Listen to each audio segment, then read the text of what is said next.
This soda bottle was ready to be recycled, but I thought I could use it for a cool experiment. After taking the label off, I grabbed a small screwdriver and heated up the end using a lighter. Once the end was super hot, I used it to poke a hole through the bottle. Then I flipped the bottle around and poked another hole directly opposite it. Then I grabbed some toothpicks and I used some tape to attach them to the bottom of the bottle, leaving about an inch of excess on the end.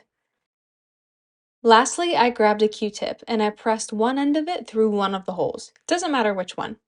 I took the bottle over to my sink where I filled it with water, and it's important to screw the cap back on because that's what equalizes the pressure in the bottle, keeping the water from leaking out.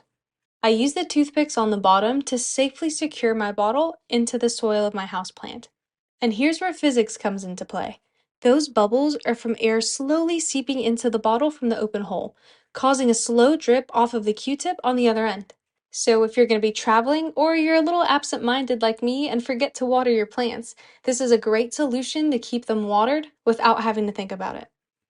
I love growing flowers, however, I don't always like to constantly worry about keeping them watered. Any waterproof container can be used. Since I'm choosing an old leaky metal tub, here's how I'm going to waterproof it. I'm setting a milk jug inside the tub, then marking the tub just above the jug level. Using a metal drill bit, I'm now drilling some drain holes on both sides of the tub where I marked. To waterproof the tub, I'm rolling out heavy gauge builder plastic. The plastic is being cut to fit inside the tub. Next, the plastic is being pushed into the tub. I'm using duct tape to attach the plastic to the tub sides to hold it in place. I'm gathering the four corners, then stapling them together.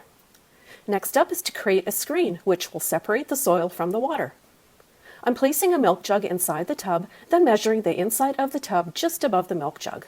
Using those measurements, I'm cutting 4 cedar strips to create a square wood frame. Now I'm adding 2 more strips to fill in the sides, making the frame completely flat. Some old window screen is being placed across the top of the frame, then roughly cut to size, then attached to the frame with screws. Now I'm making a water reservoir. I'm drawing long slits into one side of each of the 4 milk jugs, then cutting the shape out with an X-Acto knife against a metal ruler. The milk jugs are being turned cut side down. These slits will absorb water. All 4 milk jugs are being positioned into a square shape, with each pouring spout running into a bottom end. Holding 2 milk jugs together, the jug openings are first being traced with a felt pen, then cut out with an X-Acto blade. All the milk jugs are being attached to each other by pushing the pouring spouts into the bottoms through the cut holes.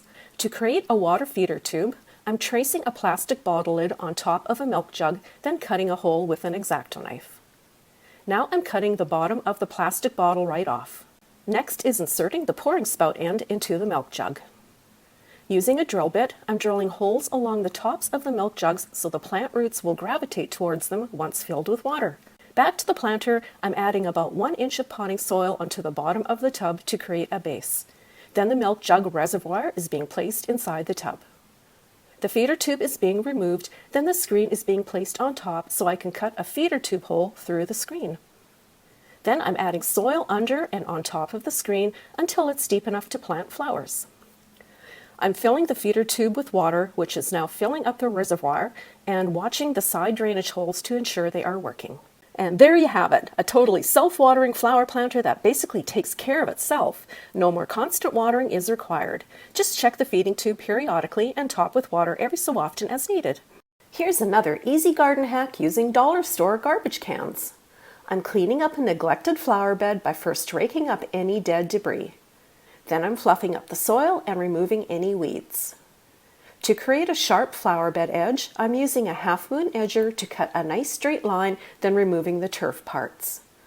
Next, I'm planting flowers by digging a hole, then planting the roots and covering with soil. For added protection, I'm now covering each flower with a dollar store garbage can.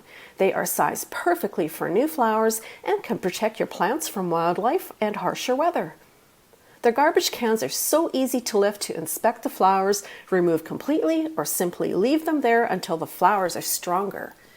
Now my flower bed is tidy, and I know my plants are well protected until they really take off. I hope this inspired you to create your own easy garden hacks this summer. Thanks for watching Home Talk, and see you next time. Are you tired of watching your plants wither away after you forget to water them? Here's the secret to maintaining lush greenery, and it's easier than you thought. For my weekend project, I've got an old tote and I know what to do with it. What I'm going to do is take some cedar fence boards. I can get these for less than $3 a piece, and I need to cut a bunch of them. I need to cut some legs, sides, and tops. Once I get them all cut, it's time to put them together. First thing I'm going to do is put some glue down. Wood glue is important on this. I'm going to lay the legs down and put the top pieces in. I'm going to use these and some brad nails to hold them in place. That glue is so important because it's going to hold this planter exactly like I need it to. I'm going to put the first rail on, the second, nail it in place, and then what I'll also do is glue down and put the third one on also. Again, the glue is so key because it keeps those boards from warping and holds them in place. Once I got the two sides done, it's time to work on the third and fourth side. I'm going to use glue again and brad nails to hold it because it's going to keep it nice and strong and sturdy. Once I get the two sides built, I'm going to work on that third one, and I need to put the base in because that's what's going to hold the tote. I just need 3 of these boards to hold it and some brad nails, and it'll be perfect. Now it's time to put the tote in, but I didn't like the top, so I wanted to put some glue across there and put like a little bit of a trim piece on. This is really easy. I had to just cut some of these smaller cedar boards with the 45-degree angle, and that way I could go around the whole thing and make it look good. Now, we're going to go back to the tote, and I've got to put some drain holes in. 4 of them will be just fine. And then it's time to put some garden soil in. This is going to be our base. We want to use this to build it up. Once I get plenty of this in, then I'm going to put some potting soil in. Moved up about halfway. Now, here's the secret to this whole project.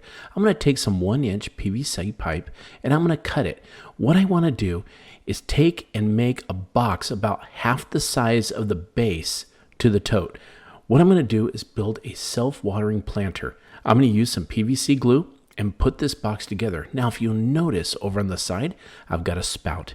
This is where the water is going to enter, but it does no good to put water in there if I don't have some drain holes. So once I get all of this put together, glued up, it's going to be time to take a little bit of a drill bit and drill some holes all around the sides and then place it in there. As you can see, I've got it up, and here's a test. Right here. See how the water comes out?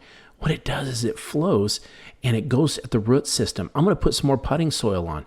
What it is called capillation. It's where instead of pouring the water on top where it can evaporate before it hits the roots, this is at root level, and it's going to get to all the flowers and plants that I want, and it can actually soak upwards.